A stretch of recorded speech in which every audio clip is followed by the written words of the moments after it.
Hi folks, I'm Ashraf Hingora. I'm a language and soft skill trainer, life business and parenting coach.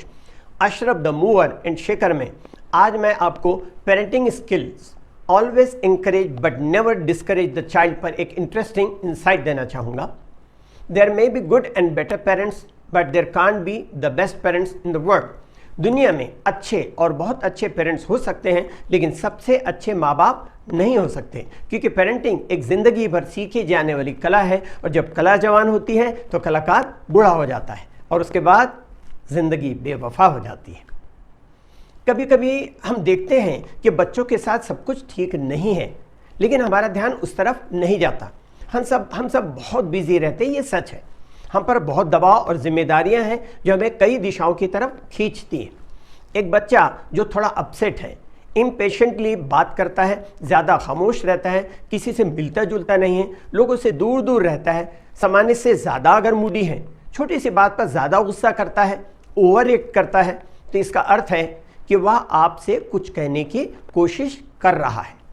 अब ये आपकी जिम्मेदारी है कि उसके प्रॉब्लम को समझें और उसे उचित सलाह दें. 3 साल के बच्चों को जब हम स्कूल भेजते हैं तो स्कूल में भी डिफरेंट टेम्परामेंट्स के टीचर्स होते हैं. कुछ टीचर्स बच्चों में बस गलत टैग लगा देते हैं कि तेरा मैथ्स में नंबर कम है इसलिए तू किसी काम का नहीं है. जब बच्चा घर आकर अपने पापा से कहता है कि पापा मैं बड़ा होकर बहुत बड़ा आदमी बनूंगा, तो पापा कहते हैं तू क्या बड़ा आदमी बनेगा, पहले मैथ्स में अपने मार्क्स तो देख. तो बच्चे के दिमाग में ये बात घर कर जाती है कि टीचर भी कहते हैं कि मैं किसी काम का नहीं और पापा भी यही कहते हैं, तो शायद मैं ज़िंदगी में कुछ बेहतर नहीं कर पाऊंगा. इसलिए अपने बच्चों के कम नंबर आने पर डिस्करेज ना करें बल्कि उन्हें इंकरेज करें कि तुम आगे और बेहतर कर सकते हो. आइंस्टीन को भी उसके टीचर ने कहा था, the most stupidest and mentally handicapped student of my class. He also did not speak until he turned 4 and did not read until he was 7.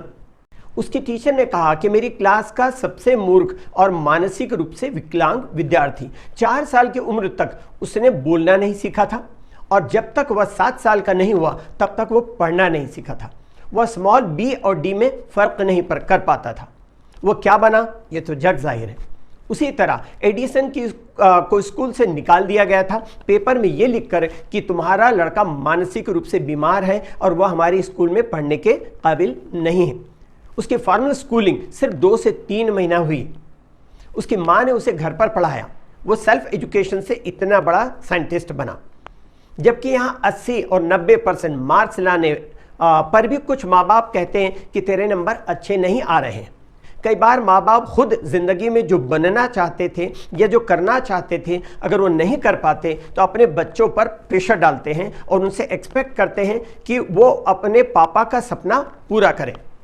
बच्चों को वो बनने मत कहिए जो आप नहीं बन पाए, बल्कि उन्हें वो बनने दीजिए जो वो बन सकते हैं और जिसमें वो बेहतर हैं. साथ ही बच्चों को खुद कपड़े पहनना, अपने जूते की तस्में बांधना, खुद बांधना, स्कूल के नाश्ता टिफ़िन पैक करना, अपनी किताबें कॉपियाँ बस्ता सारी चीज़ों को सही जगह पर रखना, स्टडी टेबल को साफ़ सुथरा रखना, घर ठीक ठाक रखना, रोटी बनाना, खाना पकाना, मेहमानों को इंटरटेन करना, झाड़ू लगाना, पोछा लगाना, बिस्तर बिछाना, बिस्तर उठाना आदि छोटे मोटे काम सौंपने चाहिए. इससे बच्चों में जिम्मेदारी का एहसास पैदा होता है. इन छोटी छोटी बातों को ध्यान में रखकर हम अपने बच्चों को आत्मनिर्भर बना सकते हैं.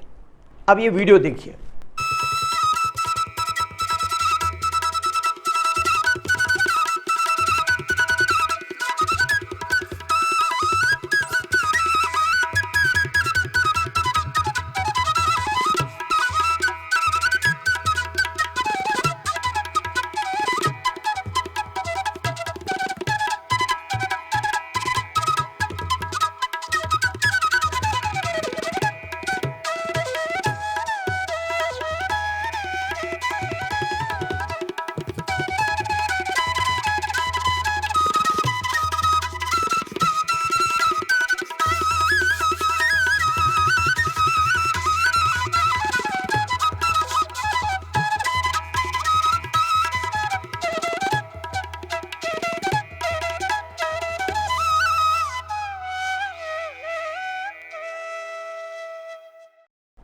दुनिया में सबसे ज़्यादा अनुशासन और शिष्टाचार जापानियों में होता है.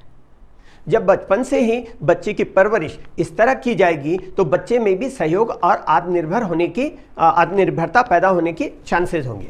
बच्चों के खाना खाने, खेलने और सोने की एक रूटीन बनाइए। बच्चों में दूसरों के साथ एडजस्ट करने और संवेदनशील होने की योग्यता विकसित कीजिए। अपने बच्चों को सीखने में मदद करें कि अपनी कुंठा, निराशा अर्थात फ्रस्ट्रेशन या गुस्सा दूसरों को नुकसान पहुंचाए बिना या रूखापन दिखाए बिना कैसे व्यक्त करें। व्यवहार के कुछ बेसिक नियम बनाइए। मारना, लात मारना, दांत से काटना, किसी पर थूकना या हाथ चलाना, ऐसी हरकतें बच्चे न करें और अपने शब्दों से किसी को ठेस भी ना पहुंचाएं। एक बच्चा घर में आए हुए किसी मेहमान पर थूक दिया। उसकी गलत हरकत पर घर के किसी मेंबर ने उसे डांटा। उसके दादा तुरंत बाहर गए और उस बच्चे के लिए चॉकलेट लेकर के आए और उस बच्चे को दिए, जैसे कि उसने कोई बहुत अच्छा काम किया हो जिसका उसे इनाम दिया जा रहा हो। ऐसा लाड दिखाने पर बच्चा कल आपके ऊपर भी थूक सकता है। यहाँ तक कि मैंने देखा कि मेरी नज़र के सामने एक बच्चा अपने बाप को किक मार रहा था, लात मार रहा था। चूंकि वह बच्चा शादी के काफ़ी सालों बाद पैदा हुआ था, इसलिए उस पर ज़रूरत से ज़्यादा लाड प्यार लुटाया जा रहा था। यह ओवर इंडल्जेंट पेरेंटिंग अर्थात ज़रूरत से ज़्यादा लाड प्यार देने का नतीजा है। उसी तरह बच्चे जब छोटे होते हैं तो कुछ माएँ उनके पीछे घूम घूम करके उन्हें खाना खिलाती हैं या उन्हें मोबाइल देख करके खाना खिलाती हैं। कहती है कि क्या करूं, तंग करता है, खाना नहीं खाता। खाना खाए बिना तो बच्चे क्या बड़े भी नहीं रह सकते। इसलिए जब बच्चे को अच्छी भूख लगेगी तो वह खुद खाना खाएगा। उसके मुंह में ज़बरदस्ती खाना ठूसने की ज़रूरत नहीं। बच्चे जैसे जैसे बड़े होते जाते हैं तो उन्हें अपनी समस्या खुद हल करने दें और अपना खाना खाना, अपना होमवर्क करना, प्रोजेक्ट खुद करने दें। बच्चे के बाजू में बैठकर उसके उत्तर को ठीक करने के बजाय उनसे कहें कि अपना उत्तर लिखें और उन्हें चेक करें कि उनका उत्तर सही है या नहीं। याद रखें, बुक रिपोर्ट और साइंस के प्रोजेक्ट माँ बाप को दिए गए होमवर्क नहीं है, कई माँ बाप लोग खुद बना देते हैं। साथ ही घर ठीक ठाक रखना, चीज़ों को सही जगह पर रखना, रोटी बनाना, खाना पकाना, मेहमानों को एंटरटेन करना, झाड़ू पोछा लगाना, बिस्तर बिछाना, बिस्तर उठाना आदि छोटे मोटे काम को सौंपना चाहिए।